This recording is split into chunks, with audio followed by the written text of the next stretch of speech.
Under the mantle of Our Lady of Lourdes, we are a parish family nurturing faith, hope, and love in the community through formation, prayer, and stewardship.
For God so loved the world that he gave his only begotten Son, so that whoever believes in him shall have everlasting life. John 3:16.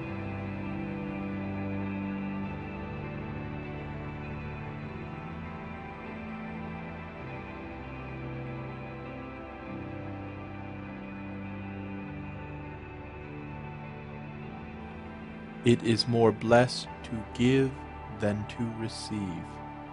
Acts 20:35.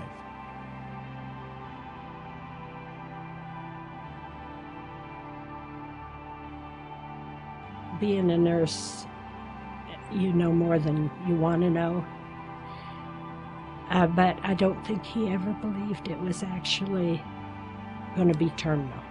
I think he always had hope there'd be tomorrow. And I'm grateful for that.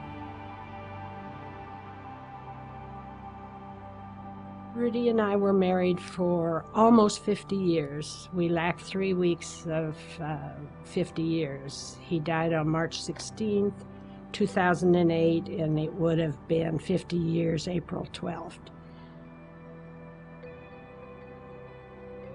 You know, for a while, I couldn't even think about being happy about that. All I could think of was that he was gone. I really did not do much of anything for probably 7 to 8 months, except I would go to church, which, you know, I'd go. I don't know if I heard anything. But then one Sunday I went, and Father Tom happened to be the celebrant, and his homily, he talked about, you know, if you were stressed or if you were depressed or really feeling sorry for yourself, that you needed to get up and go do something for somebody else. And my life turned over at that time, because I thought how right he was. Everything I've done, I've loved. I like working at the Goodwill. It's an outlet, keeps me busy. When I come home at night, then I'm not lonely like I used to be. I miss him, but it's different. And the RCIA, I'm out of the house in the evening. And I love the fact that these people are all going to be Catholic. I mean, they're all working for the same goal. You know, everything you do takes a little effort. But if you put out the effort, you get it back 20 times over. I truly believe that. My life has been so much better since I have been doing more. I feel like you have to help your fellow man. By helping and serving other people, the rewards were tenfold coming back to me. He's given me joy through doing. It made me realize that you can never go wrong doing something for someone else. And that's what I've tried to live my life on now, is by doing that.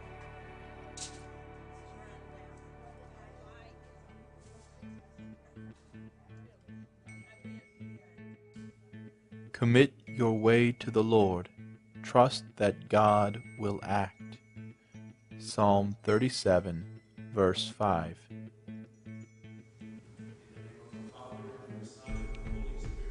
My name's Kirk Ford.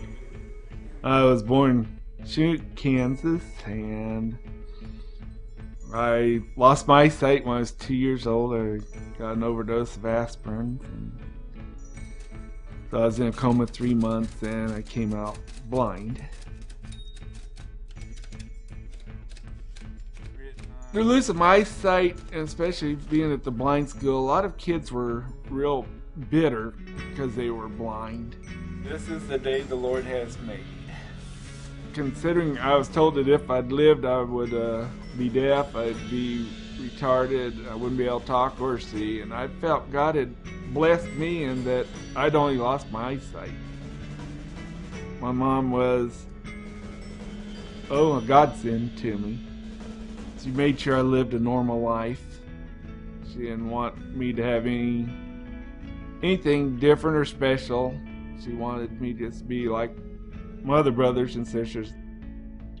And it was real rough on her sending me to the blind school, but it was really the best thing that happened because I did learn to be independent, and it exposed me to the different faiths, and I really admired the Catholic students there because they seemed to be a close-knit group. Was looking for a church that I could feel like I could grow, and I went to many churches, and so I thought, well, I'm just gonna try the Catholic church because I admired the sisters so much. And I went in there, I felt peace, and thought this is where I belong. My kids were still in school. They got in high school. I decided, well, I'm gonna start going to daily mass as long as everything's going okay at home.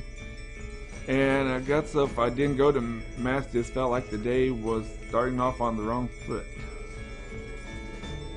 The sisters next door were big inspiration to me. I found they were kind of watching for me, watching out for me, watching out with the kids. And I really was inspired, and I thought they were really the first true example of holy people I'd come across.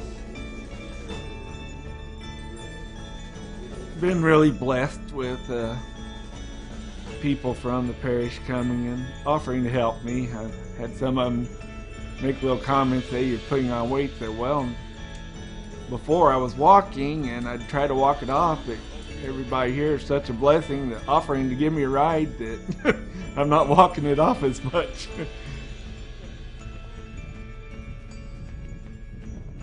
Love from the parish has been a godsend. I don't really know how I'd be getting along without it. If people weren't helping me out and kind of being there for me, I'd probably still be wandering around trying to find where do I fit. And at least by going over to Mass here and becoming involved over here, my wandering has come to an end.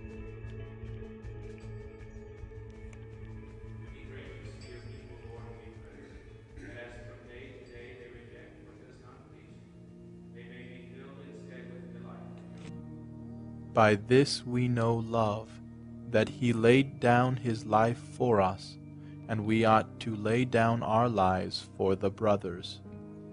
The letter of John, chapter 3, verse 16.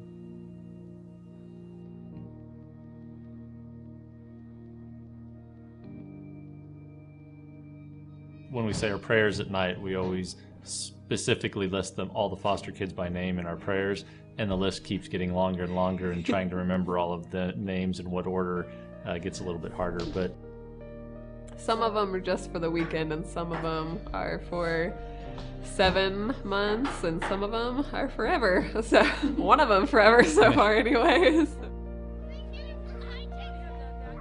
One of the examples of God working directly in our lives has been Lily's adoption. When we did the foster care classes, they ask you throughout, are you more interested in foster care? Are you in it to adopt? Because some parents do get into foster care primarily to adopt. And I was very hesitant and very reluctant to even really consider adoption. So I was very much leaning toward just the foster care side, just the fostering side. And wouldn't you know it, our first foster baby we ended up adopting. So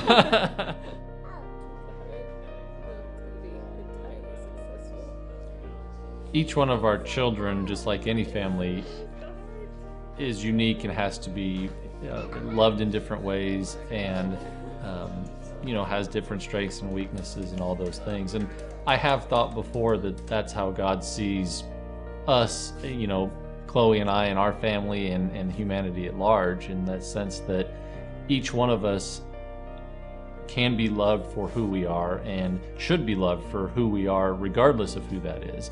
And now that I've become a father and have been for 8 years now, I've started to understand that a little bit better. I remember hearing growing up that you'd never know how much your parents love you until you become a parent, and then you understand how much your parents love you. And that was very true for me. The unconditional love that your parents have for you, and that's an easy concept to talk about, but to actually understand it from a parent standpoint, you can't do as a child, especially not as you're growing up and you have the frustrations with your parents and all those things. But when you're on the other side and seeing it from a parent standpoint and knowing this is what unconditional love is, and it's very easy to take our imperfect human love and magnify that and understand how God can push that down to us as his unconditional love for us. And so becoming a parent had really made that much more clear to me. We've had to really blindly trust a lot, but there have been moments where we could see clearly that this was what God wanted all the time. The entire time that we've been at the parish, really, we've felt love and support from the other parishioners. It's been magnified for sure once we became foster parents, and especially adopted Lily, because we had several little kids at once and needed a lot of support. But the other parishioners, both people that we would consider our friends and people we just know from church, were, showering us with support and encouragement. We depend on the support of our friends and our church family. I really don't think that we would be able to continue doing some of the things we do as foster parents and adoptive parents, because it's a really big challenge sometimes, and without encouragement and support and love, you can't do something that's a challenge for very long. And so a lot of these people in the parish are making it possible for us to continue doing this work that we feel like God wants us to do, but he doesn't want us to do it alone.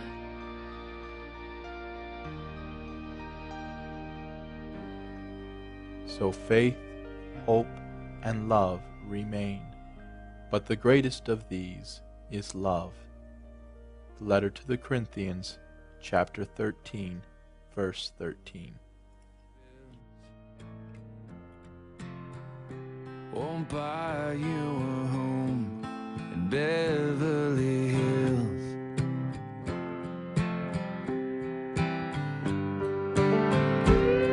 Won't fix your life